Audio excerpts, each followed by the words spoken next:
اللہ رب العالمین والصلاة والسلام علی سید الانبیاء والمرسلین وعلی آلہ واصحابہ اجمعین الی یوم الدین اما بعد فاعوذ باللہ من الشیطان الرجیم بسم اللہ الرحمن الرحیم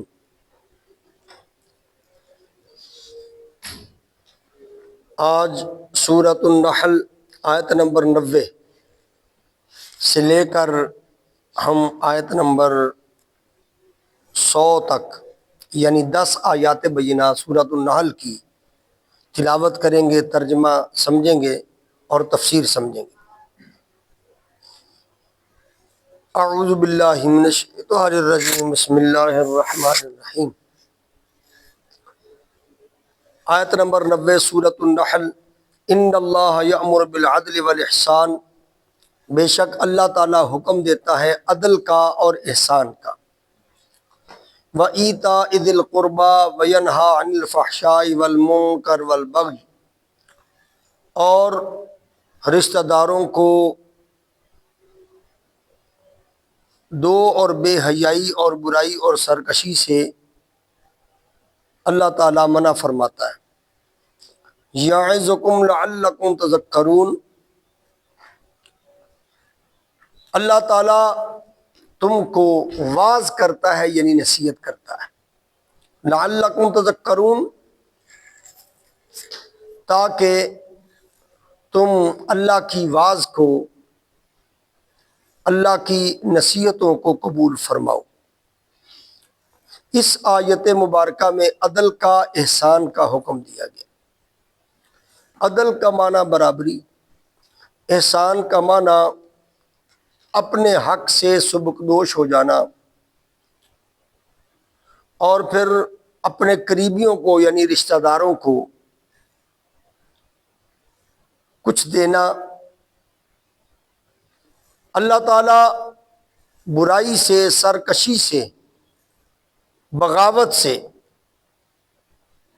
اور وہ چیزیں جن کو منع کیا گیا، اللہ ان سے باز رہنے کا حکم دیتا ہے۔ آگے آیت نمبر 91 وَأَوْفُوا بِعَهْدِ اللَّهِ إِذَا عَاهَدتُّمْ، اللہ فرماتا ہے وَأَوْفُوا بِعَهْدِ اللَّهِ، اللہ کے وعدے کو پورا کرو۔ اِذَا عَاهَدتُّمْ، جب تم اللہ سے وعدہ کر لو۔ وَلَا تَنْقُصُوا الْأَيْمَانَ وَلَا تَنْقُضُوا الْأَيْمَانَ بَعْدَ تَوْكِيدِهَا، اور نہ توڑو، ایمان کا معنی قسمیں، یہ یمین کی جمع ہے، ایک ہے ایمان ایک ہے ایمان، دونوں میں فرق ہے۔ ایمان مومن جس سے مشتق ہے وہ ہے، اور ایمان یہ یمین کی جمع ہے، یمین کا معنی قسم۔ وَلَا تَنْقُضُوا الْأَيْمَانَ، اور قسموں کو نہ توڑو، بعد توکیدہا، پختہ کرنے کے بعد۔ جب پختہ قسم اٹھا لی ہے تو اب اس کو توڑنے کی ہرگز اجازت نہیں ہے۔ وَقَدْ جَعَلْتُمُ اللَّهَ عَلَيْكُمْ كَفِيلًا، اللہ تعالیٰ فرماتا ہے کہ وَقَدْ جَعَلْتُمُ اللَّهَ، جب تم نے بنا لیا، علیکم اپنے اوپر، کفیلا ضامن، جب اللہ تعالیٰ کو اپنے اوپر ضامن بنا لیا ہے تو اب قسم توڑنے کی اور وعدہ توڑنے کی ہرگز اجازت نہیں ہے۔ جس کام پر اللہ کو تم گواہ بنا لیتے ہو تو پھر اس وعدے کو توڑو گے۔ اگر پھر بھی اس وعدے کو توڑو گے، اس قسم کو توڑو گے، اس کا مطلب تم نے اللہ کو لفظی طور پہ گواہ بنایا تھا، حقیقی طور پہ گواہ نہیں بنایا تھا۔ ان اللہ یعلم ما تفعلون، بے شک اللہ جانتا ہے جو کچھ تم کرتے ہو، اللہ کے علم میں۔ ولا تکونوا کاللتی نقضت غزلها من بعد قوة انکاثا، ولا تکونوا، اور نہ ہو جاؤ، کاللتی، اس عورت کی طرح، نقضت غزلها من بعد قوة انکاثا، جس نے دھاگا بنایا روئی سے اور پھر اس دھاگے کو بنا کر ٹکڑے ٹکڑے کر دیا۔ سبحان اللہ، بڑی مثال ہے۔ اس عورت کی طرح نہ ہو کہ بڑی محنت کے ساتھ، بڑی قوت کے ساتھ اس نے روئی کو کاتا اور دھاگا بنایا، اور دھاگا بنا کے جب کافی سارا دھاگا بن گیا تو پھر اس نے کینچی لے کر چھوٹا چھوٹا کر کے کاٹ دیا، اپنی ساری محنت پر پانی پھیر دیا۔ تتخذون ایمانکم دخلا بینکم ان تکون امۃ ہی اربا من امہ۔ اللہ فرماتا ہے تم اپنی قسموں میں کو آپس میں اس کا ذریعہ بنانے لگے ہو، تم اپنی قسموں کو آپس میں اس کا ذریعہ بنانے لگے ہو کہ ایک گروہ دوسرے گروہ سے زیادہ فائدہ مند رہے۔ انما یبلوکم اللہ بہ، اللہ اس سے صرف تم کو ابتلا میں ڈالتا ہے، آزمائش میں ڈالتا ہے۔ وَلَا يُبَيِّنَنَّ لَكُمْ يَوْمَ الْقِيَامَةِ مَا كُنْتُمْ بِهِ تَخْتَلِفُونَ مَا كُنْتُمْ فِيهِ تَخْتَلِفُونَ، اور جن چیزوں میں تم اختلاف کرتے ہو ان کی حقیقت قیامت کے دن تم کو بیان فرما دے گا۔ اس آیت مبارکہ میں جب آپ اللہ کو گواہ بنا کے قسم اٹھا لیتے ہو، دن رات عبادت کرتے ہو، پھر کوئی ایسا عمل کرتے ہو کہ جس کی وجہ سے ساری عبادت پر پانی پھر جاتا ہے، تو وہ ایسے ہی ہے کہ ایک عورت نے دن رات محنت کر کے سوت کاتا، دھاگا بنایا اور بعد میں خود ہی کاٹ دیا۔ تو جو بندہ نیک کام کرنے کے بعد کوئی الٹا کام کرتا ہے، وہ شخص اپنی کی ہوئی نیکی کو ضائع کر دیتا ہے۔ یہ نہیں کہ ہم نیکیاں نہیں کرتے، مسئلہ یہ ہے کہ نیکی کر کے ضائع کر دیتے ہیں۔ جب اپنی نیکی سنانی شروع کر دی، ریاکاری کی نیت سے نیکی کی، تو وہ نیکی کی نہ کی ایک برابر ہو گئی۔ اخلاص سے خالی جو عمل ہوگا وہ مشقت ہے، اس کا اجر ثواب نہیں ہے۔ کسی کام کو نیکی کہا ہی اس وقت جا سکتا ہے جب آپ کی نیت ریاکاری کی نہیں ہے، دکھاوے کی نہیں ہے۔ میں نماز پڑھتا ہوں تو میرے دل میں یہ ہے کہ لوگ مجھے نمازی کہیں تو میرا نماز پڑھنا نہ پڑھنا ایک برابر، اللہ کے ہاں میرے لیے کوئی اجر نہیں ہوگا۔ اسی طرح اور نیکی کروں اور مقصد ہو کہ لوگ میری اس نیکی سے واقف ہو جائیں، تو وہ نیکی کی نہ کی ایک برابر۔ نیکی کے اندر اخلاص کا ہونا ضروری۔ نیکی بنتی ہی تب ہے جب اللہ کے لیے کرتا ہوں، جب مخلوق کے لیے کروں گا وہ نیکی نہیں ہے۔ ہو سکتا ہے کہ وہ میں نیکی کروں اور وہ کیا بن جائے، وہ گناہ بن جائے۔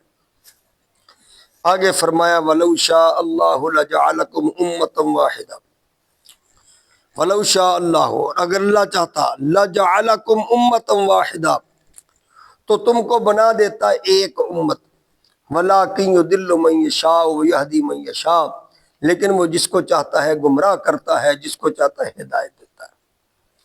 وَلَتُسْأَلُنَّ عَمَّا كُنتُمْ تَعْمَلُونَ، وَلَتُسْأَلُنَّ، تم سے ضرور بے ضرور سوال ہوگا، پوچھا جائے گا، عَمَّا كُنتُمْ تَعْمَلُونَ، اس بارے میں جو تم کرتے ہو۔ اس آیت مبارکہ میں اللہ تعالیٰ فرماتا ہے کہ اللہ چاہتا سارے مومن ہی بن جاتے، سارے مسلمان ہی بن جاتے، لیکن پھر دنیا کا کوئی مقصد نہیں تھا، یہ اللہ کی مشیت کے خلاف تھا۔ وہ دنیا بنانا چاہتا تھا، حق باطل کو اسی نے پیدا کیا۔ تو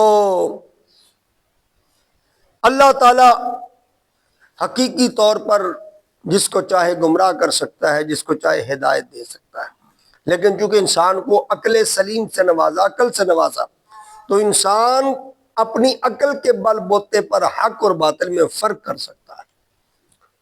تو اللہ نے رستے بھی بتا دیے، عقل بھی دے دی، اس کے باوجود اگر کوئی شخص نیک رستے پر نہیں چلتا اور بار بار سمجھانے کے باوجود راہ راست پر نہیں آتا، پھر اللہ اس کو گمراہ کر دیتا ہے۔ وہ نیتاً گمراہی کی طرف چلا، اللہ فرماتا لے اچھے طریقے سے گمراہ ہو جا۔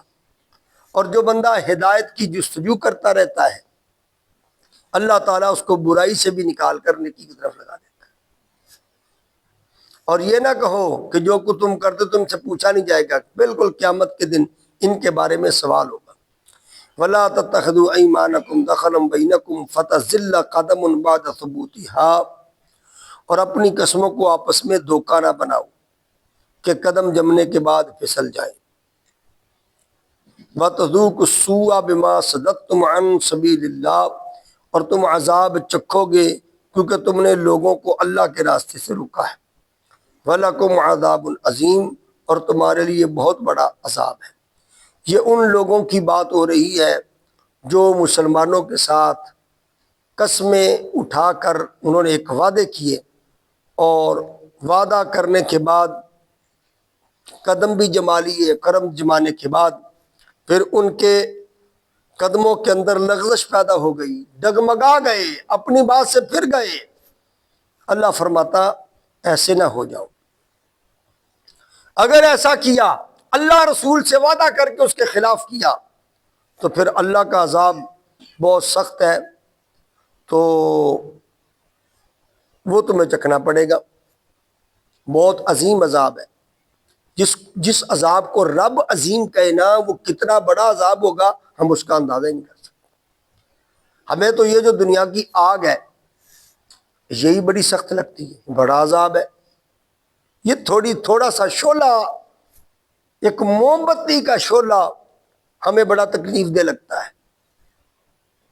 ہمارے لیے تو یہ بڑا عظیم ہے کہ جس کو وہ رب عظیم عظیم کہے، وہ عذاب کتنا بڑا ہوگا۔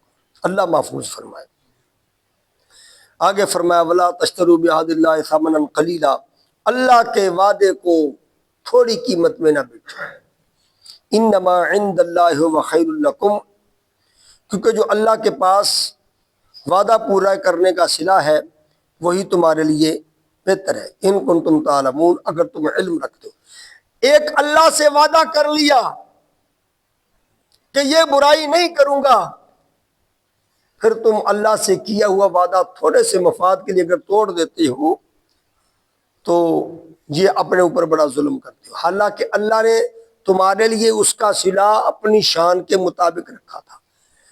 دنیا آپ کو زمین و آسمان کے درمیان جتنا خلا ہے سونے چاندی کا برکے دے دے، لیکن جو اللہ نے اجر دینا ہے وہ اس سے کہیں زیادہ ہے۔ اس لیے اللہ سے کیا ہوا وعدہ نہ توڑو۔ جب آپ مومن ہو گئے تو اللہ سے کئی وعدے کر لیے، وعدہ کر لیا کہ اللہ صوم و صلات کی پابندی کروں گا، اللہ برائی سے بچوں گا، اللہ بدکاری سے بچوں گا، اللہ شراب نوشی سے بچوں گا، چوری ڈکیتی سے بچوں گا۔ جب ہم مومن ہو گئے اللہ سے کئی وعدے کر لیے۔ اب اگر یہ وعدے ہم صرف دنیاوی مفاد کے لیے توڑتے ہیں تو اس کا مطلب اللہ سے کیا ہوا وعدہ ہم نے تھوڑی قیمت میں بیچ دیا ہے۔ آگے فرمایا ما عندکم ینفد وما عند اللہ باق، ما عندکم ینفد وما عند اللہ باق، جو کچھ تمہارے پاس ہے وہ ختم ہو جائے گا، اور جو اللہ کے پاس ہے وہ باقی رہے گا۔ تمہارے پاس جو کچھ بھی ہے وہ فنا ہے، جیسے تم فنا ہو وہ بھی فنا ہے، اور جو اللہ نے دینا ہے جیسے اللہ کو فنا نہیں ویسے اس کی عطا کو بھی فنا نہیں ہے۔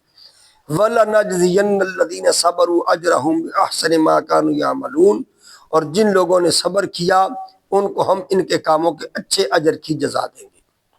من عمل صالحا من ذکر او انثى وهو مؤمن فلنحيينه حیاتا طیبہ۔ من عمل صالحا، جس نے اچھا عمل کیا، من ذکر وہ مذکر ہو، او انثى یا مؤنث ہو، وہ مرد ہو یا عورت، وہو مؤمن شرط یہ کہ وہ مومن ہو، فلنحيينه حیاتا طیبہ، اللہ فرماتا ضرور بے ضرور اس کو پاک زندگی عطا فرمائیں گے۔ وَلَنَجْزِيَنَّهُمْ أَجْرَهُمْ بِأَحْسَنِ مَا كَانُوا يَعْمَلُونَ، اور ہم ان کو ان کے نیک کاموں کی ضرور جزا دیں گے۔ بس ایک ضابطہ بیان کر دیا۔ اگر کوئی بندہ چاہتا ہے کہ مرنے کے بعد مجھے پاک زندگی ملے، مرنے کے بعد کیا ملے؟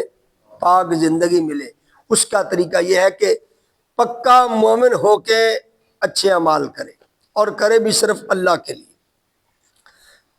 یہ جو زندگی ہم گزار رہے ہیں نا، جو ہمیں بڑی اچھی لگتی ہے اور موت بڑی خراب لگتی ہے، یہ زندگی پاک زندگی نہیں ہے۔ اس زندگی کے اندر کئی طرح کے جھوٹ، کئی طرح کی بدکاریاں، کئی طرح کی بد عہدیاں، کئی طرح کی غیبت، چغلی، فضول گوئی، کئی دکھ، کئی درد، کئی بیماری، کئی پریشانیاں اس دنیا کے اندر۔ یہ زندگی پاک نہیں۔ لیکن اگر یہ زندگی اللہ کی رضا کی خاطر گزاری اور نیک اعمال کیے، اس کے بعد جو اللہ نے زندگی دینی ہے برزخی زندگی، وہ زندگی ایسی کمال زندگی، نہ دکھ، نہ درد، نہ پریشانی، نہ چغلی، نہ غیبت، نہ فضول کوئی۔ اللہ فرماتا ہے یہ زندگی اللہ اور اس کے رسول کی تابع فرمانی میں گزارو، اللہ تعالیٰ وہ حیاتن طیبہ، کیا لفظ فرمائے بولو، حیاتن، اللہ پاک زندگی عطا فرمائے گا، وہ پاک زندگی جس میں کوئی دکھ نہیں، کوئی درد نہیں، کوئی پریشانی نہیں، کوئی جھوٹ نہیں، کوئی کذب نہیں۔ فَإِذَا قَرَأْتَ الْقُرْآنَ فَاسْتَعِذْ بِاللَّهِ مِنَ الشَّيْطَانِ الرَّجِيمِ۔ اللہ فرماتا فَإِذَا قَرَأْتَ الْقُرْآنَ، اے محبوب جب آپ قرآن کی تلاوت کریں، فَاسْتَعِذْ بِاللَّهِ تو اللہ کی پناہ چاہیں، من الشیطان الرجیم، شیطان مردود سے۔ جب بھی قرآن پڑھنے لگو، حضور کو حکم دیا، حضور کے ذریعے پوری امت کو حکم دیا، جب بھی قرآن کی تلاوت کرو تو اس سے پہلے اللہ کی پناہ مانگو شیطان مردود سے، یعنی یوں کہو اعوذ باللہ من الشیطان الرجیم۔ کیا کہو بولیے؟ یہ جو ہم قرآن پڑھنے سے پہلے اعوذ باللہ من الشیطان الرجیم پڑھتے ہیں، وہ قرآن کے اس حکم کی وجہ سے پڑھتے ہیں۔ اذا قرأ فاذا قرأت القرآن، جب تم قرآن کی تلاوت کرو، پڑھو، فاستعذ باللہ من الشیطان الرجیم، تو شیطان مردود سے اللہ کی پناہ میں آ جاؤ۔ شیطان بڑا بدبخت ہے اور اللہ نے اس کو بھی طاقت عطا فرمائی، اس سے بچنا بڑا مشکل ہے، بندے کے بس کا روگ نہیں۔ اس لیے ہم اللہ کے کلے میں آ جاتے ہیں، اللہ کی بارگاہ میں آ جاتے ہیں، رب سے پناہ مانگتے، مولا یہ مردود سے میرا بچنا مشکل ہے، یا اللہ مجھے اپنے الوہی کلا میں، ربوبی کلا کے اندر داخل کر لے تاکہ میں شیطان سے بچ جاؤں۔ اِنَّهُ لَيْسَ لَهُ سُلْطَانٌ عَلَى الَّذِينَ آمَنُوا وَعَلَىٰ رَبِّهِمْ يَتَوَكَّلُونَ، بے شک جو لوگ ایمان لائے وہ اپنے رب پر ہی توکل کرتے ہیں، ان پر اس کا کوئی تسلط نہیں۔ جو اللہ پر ایمان لاتے ہیں وہ اپنے رب پر توکل کرتے ہیں، کوئی دوسرا ان پر مسلط نہیں ہو سکتا، کوئی دوسرا ان پر اپنا ڈر ڈال نہیں سکتا، ان کو ڈرا نہیں سکتا۔ انما سلطانہ علی الذین یتولونہ، اس کی سلطانی جو ہے صرف ان لوگوں پر ہے جو اس سے دوستی کرتے ہیں، والذین ہم بہ مشرکون، اور اس کو اللہ کا شریک قرار دیتے ہیں۔ شیطان کا تسلط اور شیطان کی حکومت ان لوگوں پر ہے جو شیطان کو اپنا بیلی سمجھتے ہیں، دوست سمجھتے ہیں، اور شیطان کو اللہ کا شریک سمجھتے ہیں۔ شیطان ان پر حاوی ہے۔ جو رحمان کو اپنا مالک و خالق کہتے ہیں ان کو شیطان پریشان نہیں کرتا، جو رب کے الوہی، ربوبی، رحمانی، رحیمی قلعے کے اندر آ جاتے ہیں، شیطان کا وہاں پر بس نہیں چلتا۔ اللہ تعالیٰ قرآنی تعلیمات کے مطابق، اسوہ رسول صلی اللہ علیہ وسلم کے مطابق زندگیاں بسر کرنے کی توفیق۔